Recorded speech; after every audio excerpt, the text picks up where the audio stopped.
estaba o chavaliño este coa fouciña pola carretera increpando os coches.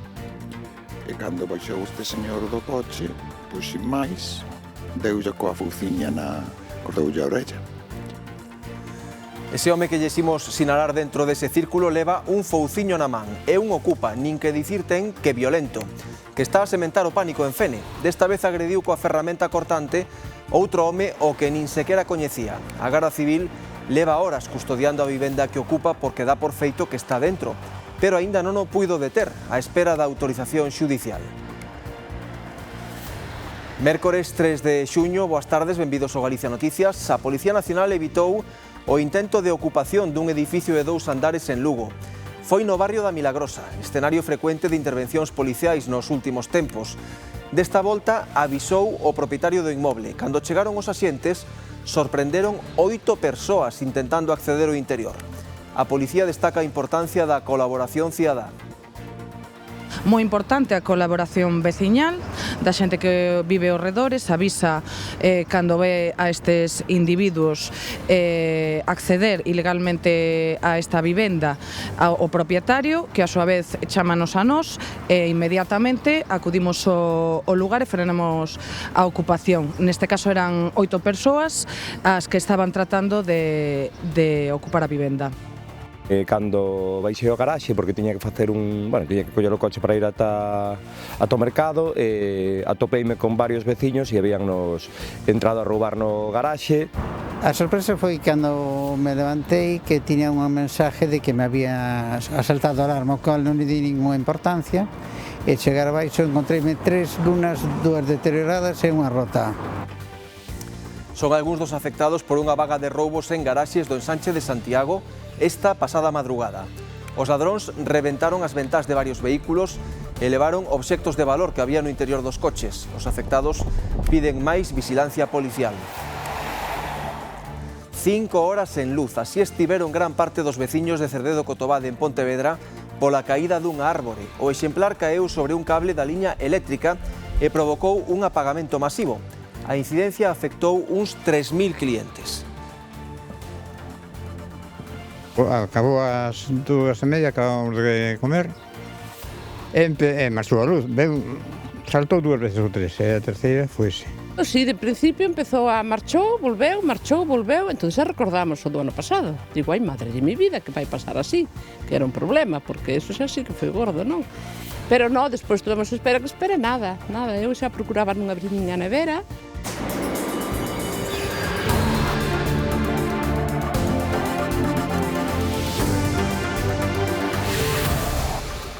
Investigan 5 gardas civís de Carballo por presuntamente facilitar información a un clan familiar que vendía droga na capital de Bergantiños. O xulgado de instrucción número 1 desa localidade abriu dilixencias contra os axentes e outras 20 persoas por diversos feitos delituosos. A xuíza relaciona un dos gardas cos delitos de estafa, falsificación documental, extorsión e suborno. A investigación é o resultado dun operativo desenvolvido o 6 de maio en Carballo e a Laracha, que se saldou con 6 detidos. Dende a propia Garda Civil confirman que actuaron como policía xudicial ás ordes do xulgado da Fiscalía. Tamén apartaron temporalmente dos seus cargos os implicados ata que se aclaren os feitos. Vexan onde escondía un grupo que se dedicaba ao tráfico de drogas 255.000 euros procedentes da venda de estupefacientes, detrás da defensa dianteira dun todoterreo. O epicentro da operación foi un taller mecánico de Narón, onde manipulaban os vehículos. A policía levaba tempo detrás deste grupo, do que sospeitaban que transportaba droga en coches. Froito do seu seguimento, chegaron ao taller e alí prenderon 3 persoas, algunha delas despois de perseguila tras intentar fuxir do negocio. A parte dos cartos, incautaron 1 kilo de cocaína, esa pistola que ven e munición. A operación desenvolvérona axentes da Audico da Coruña e da Comisaría de Ferrol.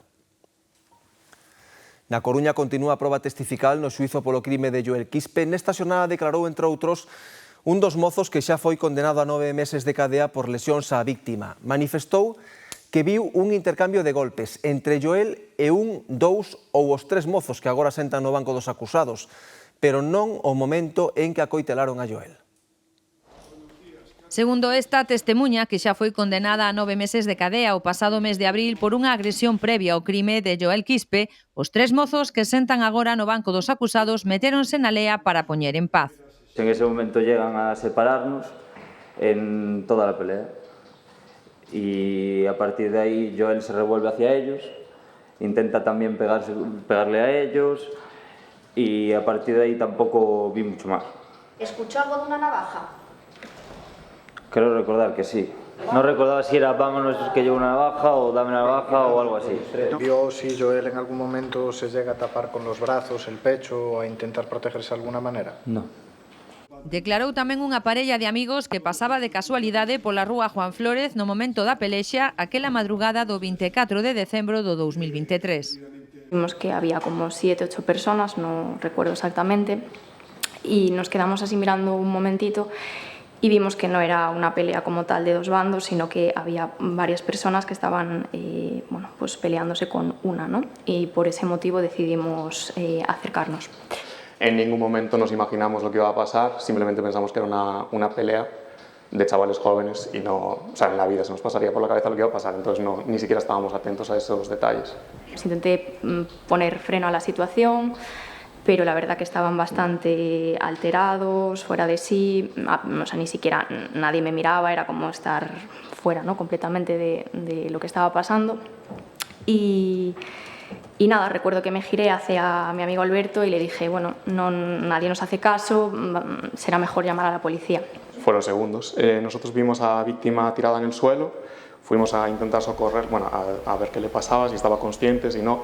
Lo primero que pensamos, por supuesto, es que se había golpeado la cabeza y estaba inconsciente, intentamos reanimarlo, en cuestión de segundos, ya te digo, pero al momento empezamos a ver sangre y ahí fue cuando nos dimos cuenta de que lo habían apuñalado.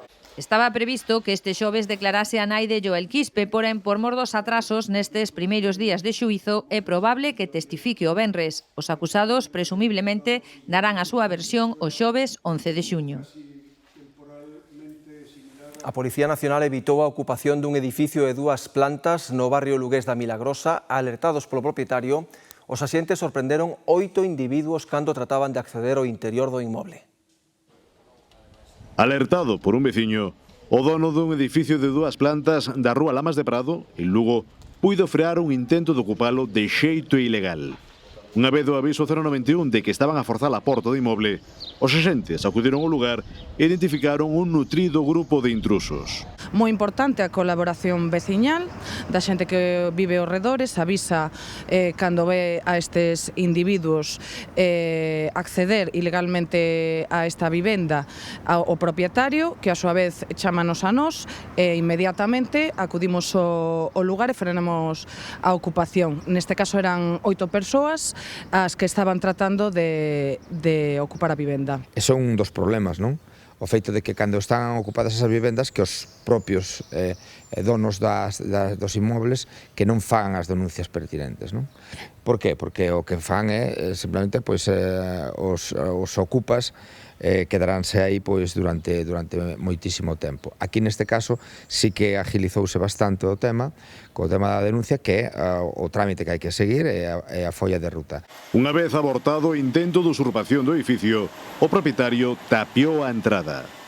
O mesmo inmoble, que ten luz e auga, xa fora ocupado ilegalmente en varias ocasións ao longo dos últimos meses. Certas zonas sí que é verdade que teñen edificios, pisos máis antigos, de xente que era maior, deixaos ou vais a vivir a outro lado, tampouco reforma, deixaos ali, entonces sí que se recomenda tapiar. Si non se utiliza a vivenda para absolutamente nada e leva anos así, que a nivel institucional tamén se movan. Por qué? Hai demanda a nivel social co tema de vivendas, se pode falar co propietario para, de alguma maneira, pois facer un acordo, non? Para, bueno, pois facer unha expropiación, que haxa mobilidade, sobre todo normativas a nivel municipal para que estas vivendas a día de hoxe pois que non queden abandonadas. Malia todo, segundo a policía, Lugo figura entre as 10 cidades de todo o ámbito estatal con menos ocupacións de vivendas. Detida tamén en Lugo unha muller por roubar unha toalla, agredir dúas persoas nunha zona recreativa e trabar nun brazo a un dos policías. A Policía de Barrio desprazouse a este recinto de Los Robles, ás beiras do Miño, onde unha muller subtraera a toalla dun mozo o que agrediu cando tentou recuperala. As testemunhas relataron que a muller tamén golpeara unha rapaza menor de idade que gravou o incidente co seu teléfono móvil. Durante a intervención policial, deulle unha patada e trabou nun brazo a un dos efectivos, sendo reducida pola forza e esposada. O policía agredido foi sometido ao protocolo médico de posible transmisión de enfermidade por mordedura.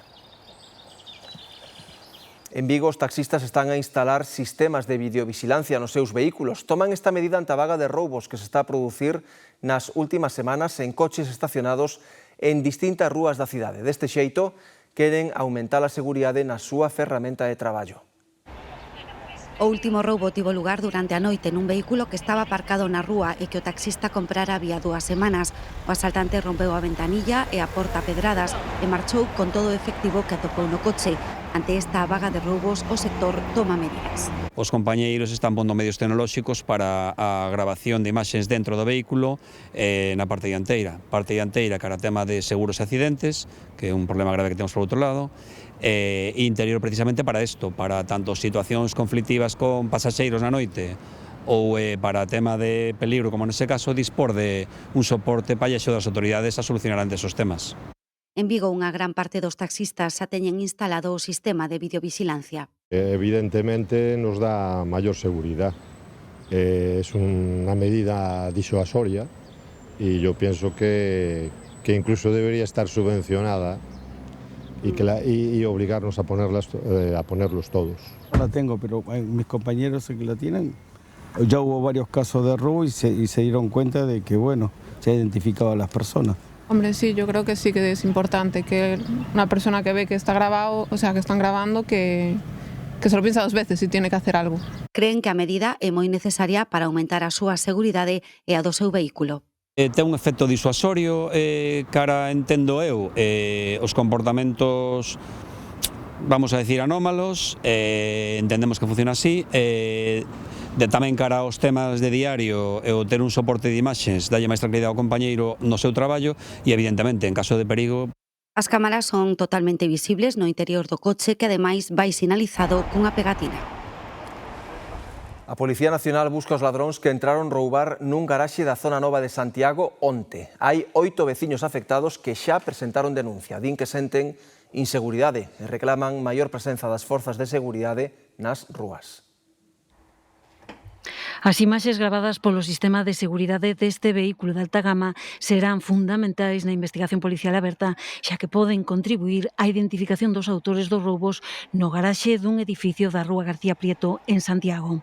Nos datos que temos unha persona recollida nunha cámara dun coche, pero se estima pola policía que son 2 personas. Grava, sí, ten un sistema que eu nunca sabía o que tiña, pero non sabía, e vese andando unha persona por ali con un gorro, non a ver a policía se dá identificado, porque se ten posibilidad de ver máis resolución despois de pasar yo. Se eu teño preparado para pasar, que se me dixeron como iban a requerir. Eran alrededor das 6:30 da mañá e entraron forzando a porta do estacionamento. A sorpresa foi cando me levantei que tiña unha mensaje de que me había asaltado a alarma, o cual non lle di ninguna importancia, e chegar abaixo encontreime 3 lunas, 2 deterioradas e unha rota. Hombre, o meu, eu creo que máis de 2.000 euros. Foi forzando un roubo, forzando a porta, non é dicir que quedaron a porta aberta ou que entraran con unha chave ou nada. Estaba forzada de todo, non sei o sistema que seguiron, pero estaba aberta de todo e non baixaba. É unha porta que tampouco cerra moi ben, co cal pois imagino que terían controlada a zona, porque isto creo que non foi algo fortuito, me parece que foi algo máis ben pensado. Hai 8 propietarios afectados que xa presentaron denuncia. Eu tive a sorte ou o despiste de que o día anterior non pechara o coche, simplemente me roubaron, bueno, 2 mandos de garaxe que tiña dentro, as moedas que sueles guardar no cinceiro, unha tablet que tiña na guantera e revolveron absolutamente todo. Pero houve veciños que lle romperon os cristais para poder entrar e, bueno, a verdade é que nos causa un poquinho de inseguridade e creo que é bastante lamentable que pasen estas cousas. Piden unha maior presenza policial nas rúas da zona nova de Santiago. Nos comentaron que roubaron en outros garajes de Santiago. Eu sei que no noso foi sobre as 6:30. Pedimos que, bueno, pues que haxe un poquinho máis de presencia policial, que, bueno, que sí é certo que estas cousas, pues seguramente pasaran igual, pero que a veces, pues a inmediatez non é a que se espera.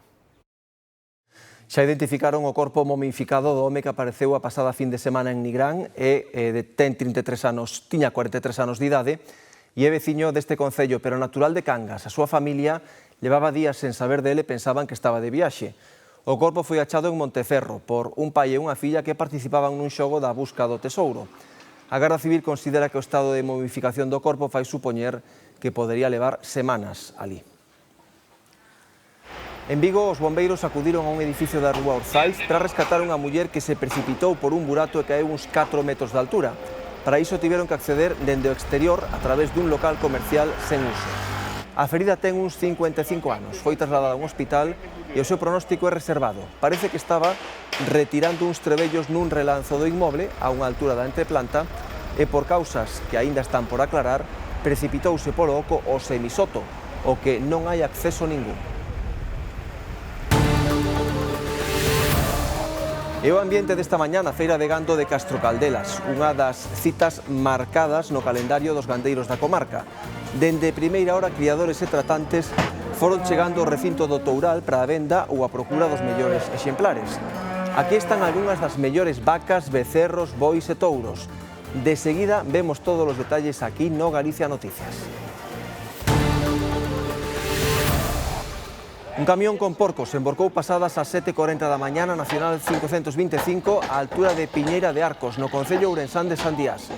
O vehículo dirixíase de novo á granxa para completar a carga de gando. Por causas que se investigan, saiu da vía e acabou emborcando. Apúntase a un posible desprazamento da carga nun xiro, aínda que non está confirmado. No camión viaxaban 180 porcos, algúns deles faleceron no accidente. Os que sobreviviron foron trasladados a outro camión coa axuda de operarios da explotación. O condutor saiu ileso e a circulación xa foi restablecida.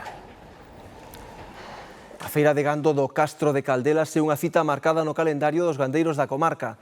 Dende primeira hora da mañá de hoxe, criadores e tratantes foron chegando ao recinto do Toural para a venda ou a procura dos mellores exemplares. O gando vai chegando de a pouco ao recinto do Toural. Desta vez procede fundamentalmente da comarca de Caldelas. Un día que nos despertamos a medianoite xa que a idea de vir á feira, inda que, bueno, agora a tradición vai a menos, pero, bueno, recuperouse hai uns anos, moi animados todos, a verdade. E que busca a xente? Un animal xoven, bueno, depende do bolsillo que traen, eso está claro. Depende do presupuesto que teña cada un, busca un tipo de animal ou outro. Os terneros hoxe poden andar en 2.000 euros, vacas en 3.000, 4.000, depende do ganado. Como estamos hoxe nunha época bastante boa sobre isto, pero algún día teria que ser. As restricións pola dermatose nodular contaxiosa están vixentes ata o 30 de xuño. Non hai casos rexistrados na comarca e a de hoxe é a primeira feira de gando no Castro de Caldelas dende o pasado mes de decembro. Son moitos os que chegan ata aquí, recoñecen, por curiosidade ou simple nostalgia, lembrando as feiras de antano. Bueno, antes había xente, antes estaba coberto todo de ganado. E xente que salía casi de noite volvía a chegar de noite. Dos pueblos, lexos, todo camiñando. É tempos antes, cando había aquí isto todo cheo. Bueno, ese non está mal, non? Non está, pero daquelas, que antes facías unha feira moi buena. Pero fundamentalmente a unha feira vense a facer negocios. Comprar, pero queren moito, xa non vai querer baixar, sabes? Entón non é boa época para comprar. Se fora barata compraba que fora todas da feira, pero... A próxima cita do calendario feiral do Castro de Caldela será o 10 de setembro co seu concurso a exposición das razas rubia galega, caldela e vienesa. Non faltará tampouco a poxa das becerras nin o desfile de carros polas rúas da vila. Os veciños de Cerdedo, Cotobade e parte dos de Forcarei e Alama quedaron onte sen luz a meirande parte do día. Tremeron coa lembranza do grande apagamento do ano pasado, pero desta volta o que aconteceu foi que unha árbore de grandes dimensións caera sobre o tendido. Aínda quedan restos da árbore que caeu sobre un tendido eléctrico e deixou sen luz máis de 3.000 clientes de Naturgy en Cerdedo, Cotobade, Forcarei e Alama. A corta dunha árbore no lugar de Dorna afectou primeiramente o subministro da zona máis próxima de Sacos. Logo desa avaría inicial, o sistema xerou un segundo fallo que afectou o resto da poboación. Estivemos por fora, por ir facendo cousas un montón, e cando nos demos conta, digo, madre, 6 da tarde, a televisión, nada, nin televisión, nin unha cousa, nin outra, nada. E despois, sí que eu estaba aquí na horta, e dixo meu home, bueno, chegou a hora por fin chegou a corriente, bueno, menos mal que, pero tardou moito, Afectou sobre todo os veciños de San Xurxo de Sacos, Santa María e todas as parroquias de Cerdedo que estiveron sen electricidade dende as 2:30 ata as 8 da tarde. Ás 2:30 acabamos de comer e marchou a luz. Saltou 2 veces ou 3, e a terceira foise.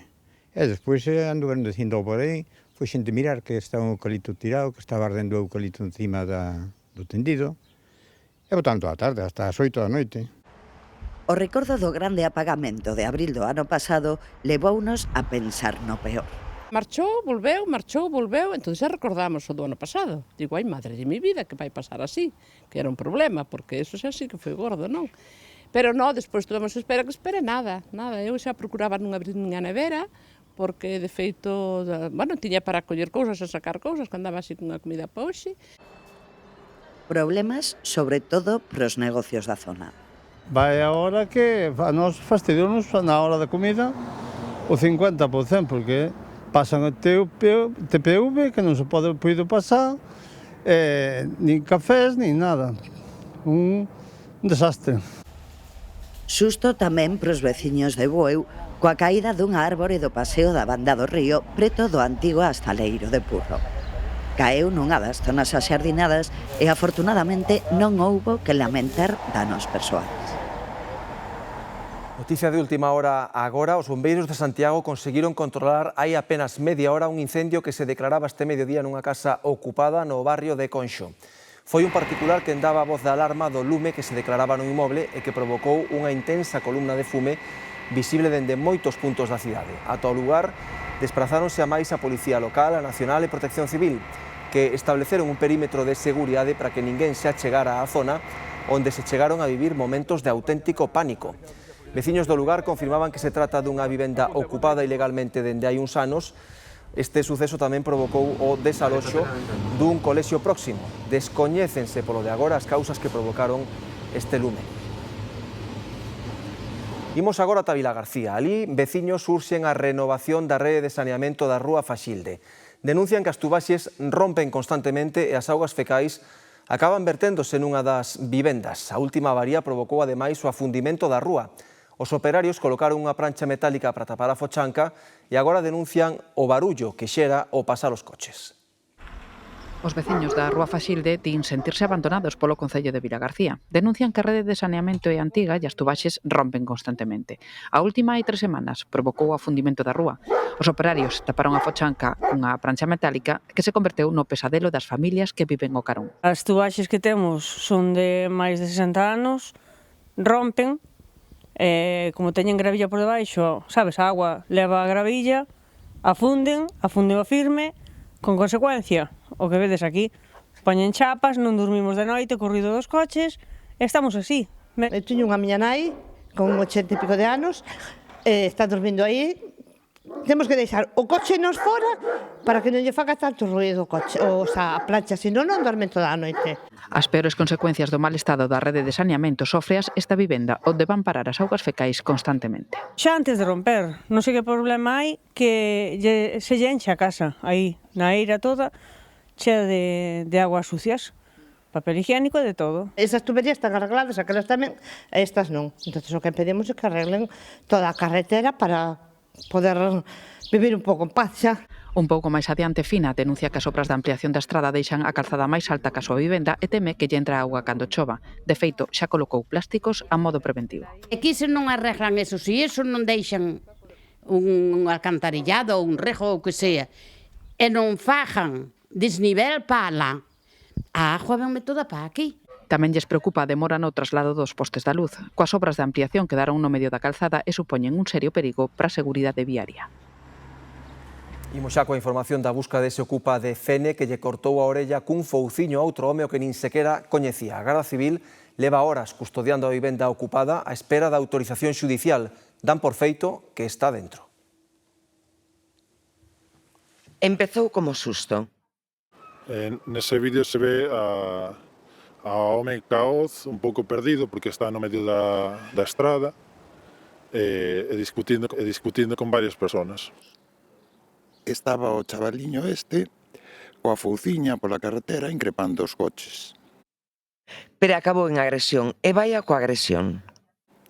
E cando baixou este señor do coche, pois sin máis, deulle coa fouciña cordoulle a orella. Primeiro foi o golpe na orella, despois un segundo ataque coa mesma fouce a través da ventá do coche onde o home tentou refuxiarse. É un veciño da Capela de 88 anos, está grave. O agresor, un ocupa que vive a poucos metros, nin sequera se coñecían. É que é moi grave o que pasou, É que podían haber matado o señor, ou calquera, que pasará por aí, que é unha zona onde vai moita xente paseando. A Garda Civil ten custodiada a casa dende o mesmo día do incidente á espera da autorización xudicial para entrar na vivenda. Están convencidos de que está dentro. Hai uns berridos como de voz de home, pero de un home xoven. E quizá ves outro máis maior. A ver, pasa pa aquí, tal. Estos gritos, pero sin nada preciso. En Sillobre as miradas están postas no veciño que vive xusto ao lado, unha familia cun longo historial conflictivo. A tiros con algún veciño, a outra veciña sei que pincháronlle as rodas do coche. Esta propia veciña creo que lle amenazaron con que iban a ocuparlle a casa en algún momento. E dicen incluso que se dedica a meter a ocupar nas casas e incluso cobrarlles un alquiler a maiores. El, con quen puidemos falar hoxe, nega calquera relación cos ocupas, pero non quere cámaras na porta e, a poder ser, di, tampouco a Garda Civil. É o castiñeiro de Surribas, no Irixo, na provincia de Ourense. Pertence ao catálogo de árbores enlleiras de Galicia e acaba de recibir financiamento público para darlle aínda máis visibilidade. De seguida, lles falamos dela aquí, no Galicia Noticias. A Coruña consolídase como porto de referencia do turismo de cruceiros. Hoxe coinciden 4 buques na cidade e a marea de visitantes faise notar na rúa Siria. Si, estes 4 buques xigantes que hoxe visitan a Coruña suman máis de 14.000 visitantes entre tripulación e cruceiristas. Unha marea de xente que, como vedes, abarrota hoxe a cidade, facendo visitas a pé ou en bus pola contorna. Trátase dunha xornada de moitísima actividade na hostalería e tamén nos comercios. A autoridade portuaria estima que esta visita teña un retorno económico para a cidade d'1 millón de euros. O turismo de cruceiros deixa unha imaxe impactante no porto da Coruña. 4 xigantescos buques, o Arbia, o Celebrity Apex, o Deutschland e Europa, coinciden na cidade e con eles máis de 14.000 visitantes entre tripulación e pasaxeiros. Ofrecemos un tour panorámico por La Coruña, empezando, salimos de allí de Parrote y vamos en la primera parada a la Torre de Hércules y luego al Monte San Pedro. Bonito. Okay. It's very good. Yes, I like it very much. Yeah, I like it. En bus, a pé ou en tuk-tuk percorren a cidade herculina facendo parada obrigada nas terrazas. We're looking for some tapas. Tapas? Yes. Hopefully get some tapas and some sangria. E entrando despois das tapas nas tendas, cun impacto económico previsto d'1 millón de euros. Pasounos de cruceristas que repiten ano tras ano e veñen á tenda, sacase a foto co burriño Paco. O sea, experiencia moi positiva traballar con a xente. Claro, inda que sea un crucerista nesta época moi económico, no medio de tanta xente sempre hai xente disposta a levar un recuerdo da Coruña, e nada mellor que as xoias, claro. Xoias ou recordos do Deportivo, unha das poucas cousas que os cruceiristas coñecían da cidade antes de pisala. Bebeto, yeah. Oh, Deportivo La Coruña, yeah, of course I do, yeah. Este é o segundo día con máis cruceiristas da historia do Porto da Coruña, só superado por unha escala quíntupla en 2025, que desembarcou máis de 15.000 visitantes. Milleiros de estudantes galegos afrontan este mércores a segunda xornada dos exames da PAU, as probas de acceso á universidade. Hoxe toca examinarse de materias como primeira lingua estranxeira ou bioloxía, entre outras. Tras os nervios iniciais de onte, Andrea, hoxe están algo máis tranquilos. Pois si notamos hoxe os estudantes moito máis tranquilos despois de onte, dos nervios do primeiro día e tamén da carga de exames que tiveron. Como comentabas, hoxe a xornada comezou coa proba da primeira lingua estranxeira, para moitos deles inglés, e outros exames como tamén bioloxía.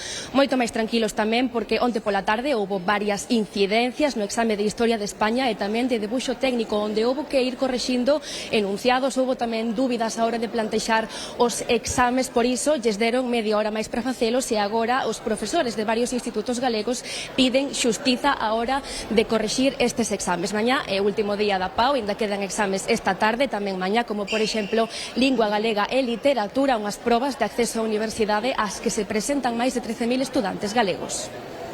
A verdade é que ben, pareceume un examen asequible.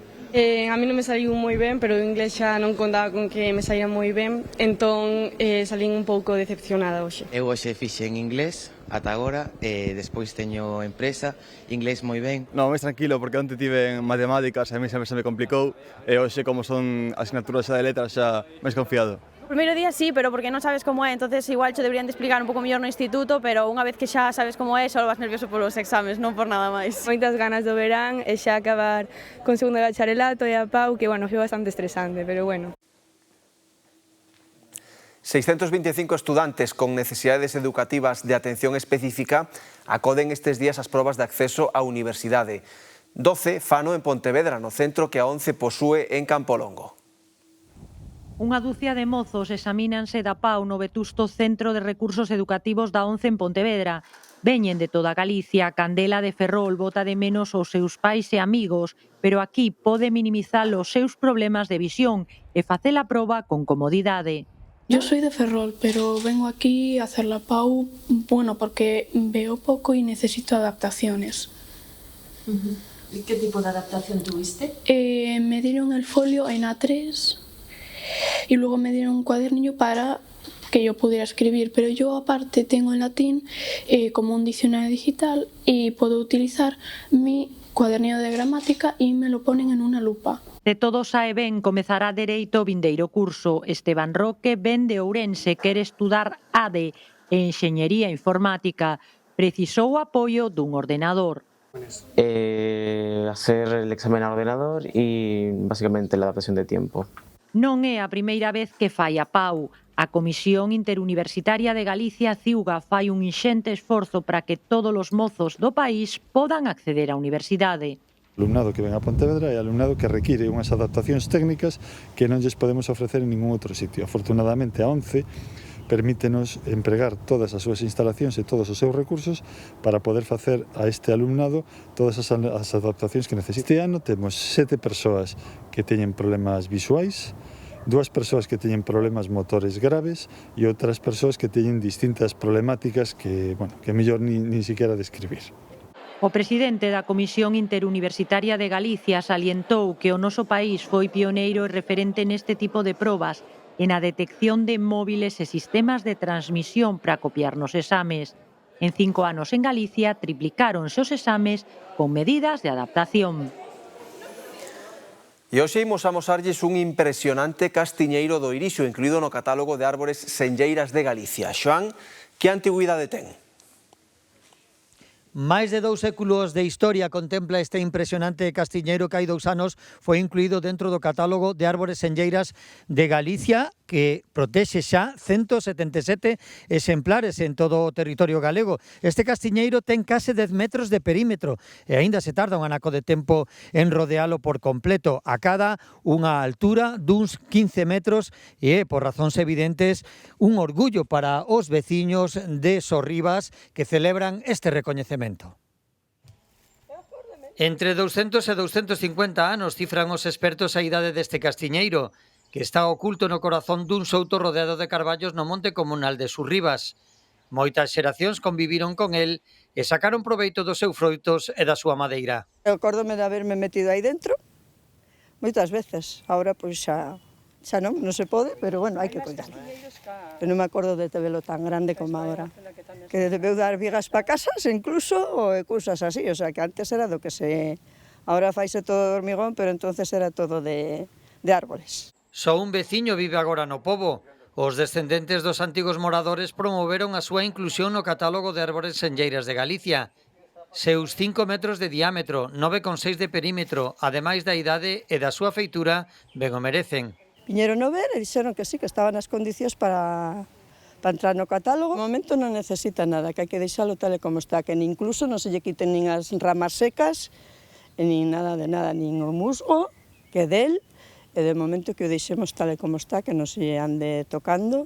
Os comuneiros accederon a unha subvención de 3.000 euros que deu Medio Rural para acondicionar os accesos e instalar sinais indicativas e un panel informativo. É que se non hai letreiros aquí non se chega, aunque do pueblo aquí é cerca, pero bueno, é un paseo moi bonito, todo o que queira vir, pode coller castañas, pode coller setas, pasar unha tarde aquí cun bocadillo, unha mañá. Eu sei de xente que veu velo xa, e iso pois, é un beneficio para o pueblo, me imagino. Eu para min, polo menos. A min faime alegría de saber que aquí ven xente de outros sitios, e que o ven e que lle gusta.